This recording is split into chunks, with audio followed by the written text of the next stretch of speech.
Welcome back, and we are going to continue with the same case study. That is, we are going to talk about Ryotwari settlement in Bombay.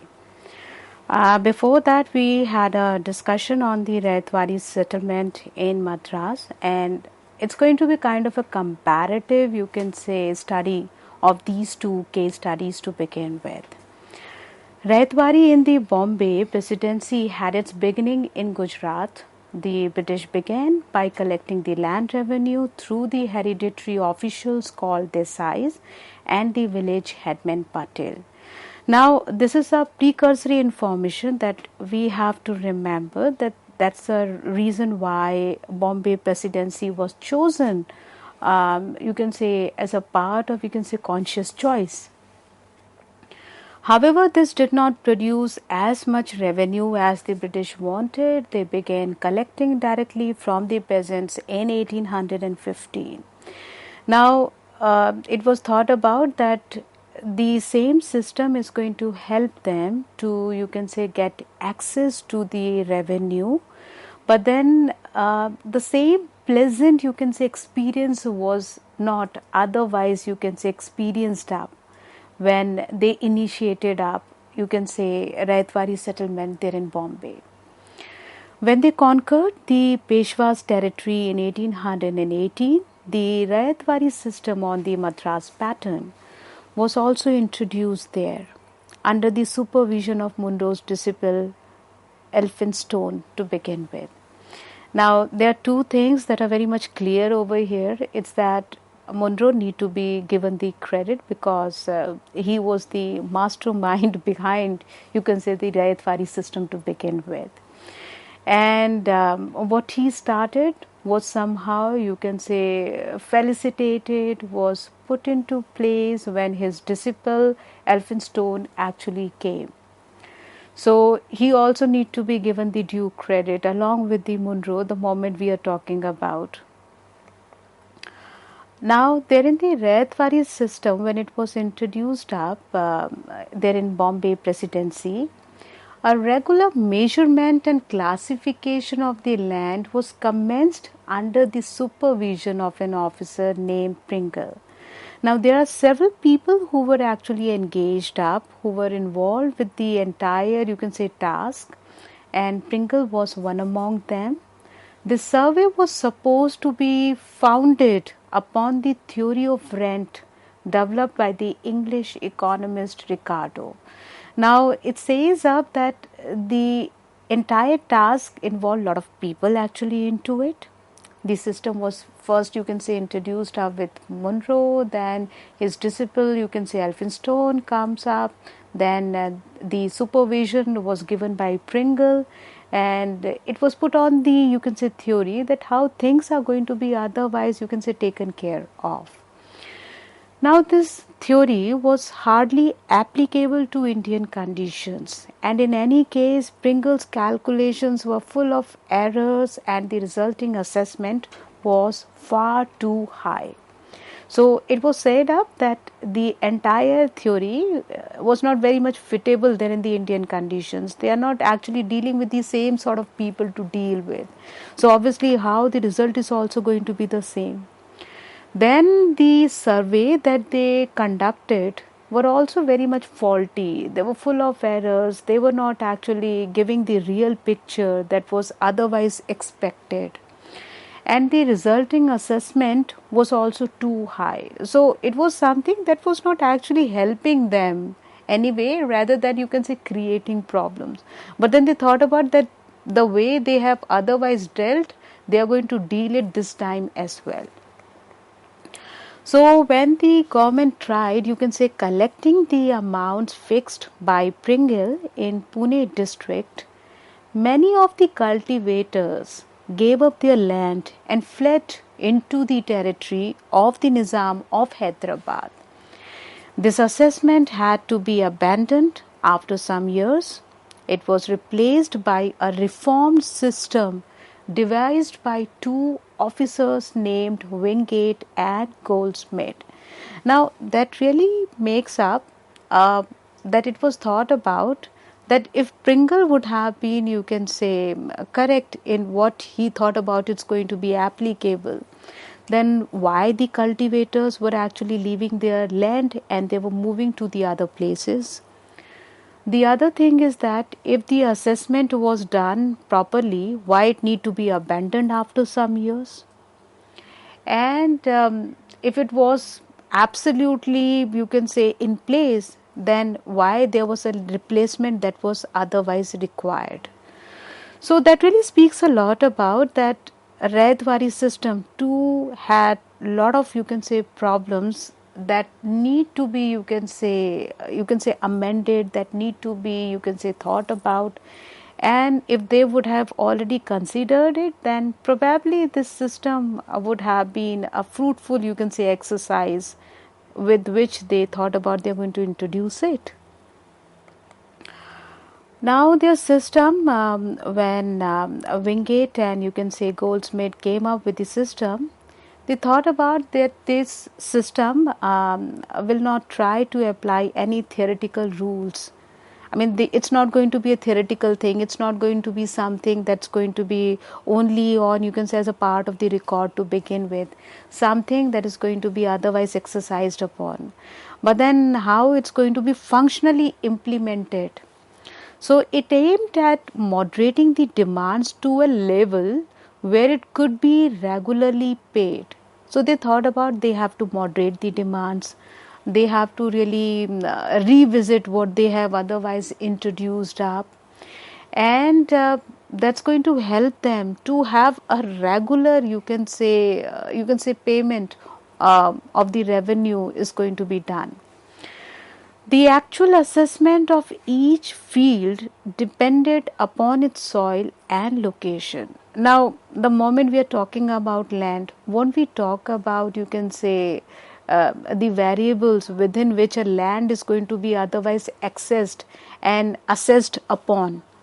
So obviously the kind of soil the land is otherwise, you can say, holding up, the location, the demographic factors, I mean, so everything has to be taken into account. This new assessment began to be made in 1836 and covered most of the Deccan by 1865. Its effects upon agriculture were beneficial, and the cultivated area expanded as the new assessment was introduced. So it was thought about that it's going to be beneficial because first, it has been moderated. Second, it's going to help them to regularly pay what has been otherwise asked for. Third, because the variables are going to be considered. So obviously the major requisite, you can say, demands are not going to be sidelined, but then they are going to be given the, you can say, due access. So it was thought about it's going to be beneficial for the agriculture, and the cultivated area would also expand as this new assessment is going to be introduced. So till now what we were doing was we were just having a brief, you can say, discussion there on the Ryotwari system. Now we are going to talk about the effects that were you can say seen as a part of these, you can say, land revenue settlement. So we have noticed how the permanent settlement established, you can say, few big jamidars in a position of dominance over the mass of the peasants. I mean, there are few, you can say, big jamidars or the intermediaries who were dominating the peasants, who were having a control over the peasants or the real cultivators of the soil. And the social effect of the system was less dramatic as comparison to the permanent settlement. In many areas, the actual cultivating peasants were recorded as the occupants, or you can say ryots, and secured the title to their holdings. So it was something that was functionally seen by that the ones who are cultivating the soil, the actual cultivators, they are going to be the ones who do have the access to the resources as well. And the title that they have actually, you can say, got is also going to be secured in a way. However, the tax was so heavy that many peasants would have freely abandoned at least some of their land and had to be prevented from doing so. Now the question is that if they really thought about that, it's going to be moderated by, but then the tax that was otherwise imposed upon was really too heavy to be paid by. It was something that was beyond the imagination. It was also possible for non-cultivating landlords to have their names enrolled as occupants or owners of particular holding. Now, the you can say the entire thing was like a more, you can say, open exercise, that the non-cultivating landlords, they are going to be enrolled as the occupant, the owners of the, you can say, particular, you can say, holding or land, while the actual cultivation was carried on by their tenants, servants, or even bonded laborers. So they were not the real cultivators of the soil. They were not the ones who were the, you can say, the real cultivators, or the ones who were actually engaged there in the entire exercise. But at the same time, it also speaks about that the actual, you can say, cultivators were actually demeaned to the status of tenant, servants, and even bonded laborers. So this was not what they otherwise wanted to exercise upon. This was particularly the case in irrigated districts like Thanjavur in Tamil Nadu, where many of the Rayats held thousands of acres of land.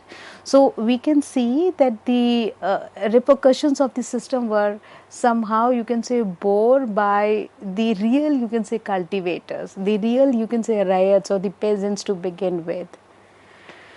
There was no limit to the amount of land that a Rayat could actually hold, so there could be great difference in wealth and status between one Rayat and another. So if somebody is going to say that Rayat means a comprehensive, you can say, unanimous community to begin with, that wasn't the case otherwise. So there was a remarkable, you can say, distinction that one can actually see in terms of wealth and the status the moment we are comparing one Rayat with the another. However, money lenders and other non-cultivators were not much interested in acquiring lands because of the heavy taxes that came with them. Now, the thing is that if you are engaged in an exercise, and if that exercise is not going to help you other way, why you're going to otherwise engage yourself in that exercise? So these money lenders and non-cultivators, when they acquired the land, they have to bear the heavy taxes, obviously, as a part of the, you can say, the mandate within which they are going to be entitled as the proprietors of the land. Hence, the small peasants, oppressed though they might be by the tax collector, did not have to fear expropriation by the money lender or landlord. So it was always like, even though state is going to do it, state is going to look after, but obviously, it's going to be better than you can say dominated, or you can say subdued, or for that matter working under, you can say, the money lenders to begin with. Now that's one part of the narrative. How true the narrative is, we would be able to have a more, you can say, meaningful, you can say, venture into it when we are going to talk about the demerits as well. So now we are going to have a brief discussion there on the demerits of the land revenue system. We all know that agriculture became unremunerative, you can say, because of the excessive rate of revenue. Though agrarian sector was the most promising sector, it was the backbone which was supporting not only the peasant but the ones who were otherwise engaged up there in the land. But then when these systems were actually placed in, the entire, you can say, remunerative, you can say, account was something that was taken away. The method of collection was also harsh. That was not very amicable, you can say, satisfying exercise to engage. So it revolutionized the relationship between the creditors and the debtors, creating a class of, you can say, the usurers to talk about. So that really shows up that the breach between them was something that was widened up. The interest rate was high and the cultivator could only pay the interest because they were left with nothing to actually do, and it was very difficult for them to otherwise also support up. The value of the landed property also declined because there was too much to be actually, you can say, you serve up as a part of the proprietor. The measurement was incorrect and production estimate was also faulty. So the measurement, the methods that they adopted were also not in place. They were not very much, you can say, subtle ways to begin with. And the production estimate was also very much faulty. It was something that was giving a misnomer, you can say, understanding about it. So there was no appeal to the courts against the overvaluation of the land. I mean, who they are going to actually appeal to? The ones there in the courts were, again, you can say, they were the Britishers. So who they are going to appeal to? Now we are going to talk about the last but not the least, you can say, the land revenue system. And in that we are going to talk about Ryotwari system. The moment we are even talking about, you can say, Mahal, the first, you can say, image that is going to come to our mind is that we are basically talking about village. Okay, so we are basically talking about the village system that they brought up. By the early 19th century, the country officials were convinced that the system of revenue had to be changed again.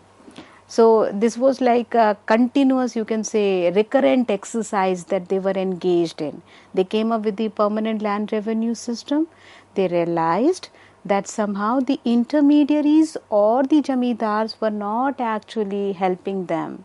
Rather, they were creating more, you can say, problems for them. So they thought about, now they were going to get rid of these, you can say, intermediaries, and they are going to directly deal with the peasants. Now that was also not serving their purpose, you can say, wholeheartedly, and they thought about a new change is like otherwise like required up. Now in this system, the revenues cannot be fixed permanently at such a time when the company needed more money to meet its expenses of administration and trade. So this was also the reason why they thought about it's better to come up with some amendable changes that are going to serve their real purpose. This system was actually put in place in 1822 by Englishman Holt Mackenzie, who devised a new system that was called as the Ryotwari system in northwestern provinces of the Bengal Presidency. Now, under this Ryotwari system, the land revenue was collected from the farmers by the village headmen on behalf of the whole village. Now, in a way, it says up that the jamidars are not the one who are going to be given the responsibility to actually collect it, but then the village headman who has a more, you can say, approachable image among the village, you can say, people, is going to collect the you can say the revenue, and it's going to represent the village on a more holistic ground. So the entire village was converted into one bigger unit. So that one bigger unit was called Mahal and was treated as one unit for the payment of land revenue. So it was the bigger unit was Mahal, and it was used for, you can say, paying the revenue. The revenue under this system was to be periodically revised and not fixed permanently. So during the entire, you can say, exercise, they realized up that why to fix up something on the permanent basis when we know very well that our requirements and the necessities are going to change over the time. So it would be more wiser to not fix it permanently. So it's not going to be fixed permanently, and it's going to be periodically revised. So they are in a better picture to, you can say, function up. The system was popularized by Lord William Bentinck in Agra and Awadh, and was later extended to Madhya Pradesh and Punjab. So this is the factual, you can say, detail that we can actually, you can say, relate up with the system, and that really specifies two major things. First, the areas that have been covered, and also it speaks about, you can say, who was the one who played a major role. So there were other system also in place, just like Meherwari system, and they too had, you can say, certain defects or, you can say, shortcomings associated with them. The major drawback of this system was that the survey which they conducted was practically based on faulty assumption. They thought about this is what they are actually dealing with, but then that wasn't the real picture within which the system need to be placed in. So it actually left a space for manipulations also, corruption also, and at times it made the company spend more for the collection than the revenue collected, and consequently the system was regarded as a big failure. So in actual practice, the rights were made to certain leading groups of prominent families to begin with. That was a major drawback. The peasants were driven to the position of tenants and co-workers, and the economic and the social inequalities between them also increased, and the peasants were overburdened. So there was no progress in the field of productivity. So now we are going to shortly compare all these revenue system in Britain and India. So it's going to give us a holistic picture. The landlords in Britain was the owner of, you can say, land not only to the tenant but also according to the state. But in Bengal, the Jamidars was the landlord over the tenant. He was himself subordinate to the state. He was reduced virtually to the status of, you can say, a tenant of the East India Company. So in short, we can say, in contrast to the British landlord who paid a small share of his income as land tax, Jamidars had to pay a tax 10 by 11th of his income from the land of which he was supposed to be the owner. And he could not, even if he want to delay by, he cannot turn out the land unceremoniously and estate sold if he failed to pay the revenue in time. There were other systems also like Malguzari system, Talukdari system and all that. But in short, we can simply say,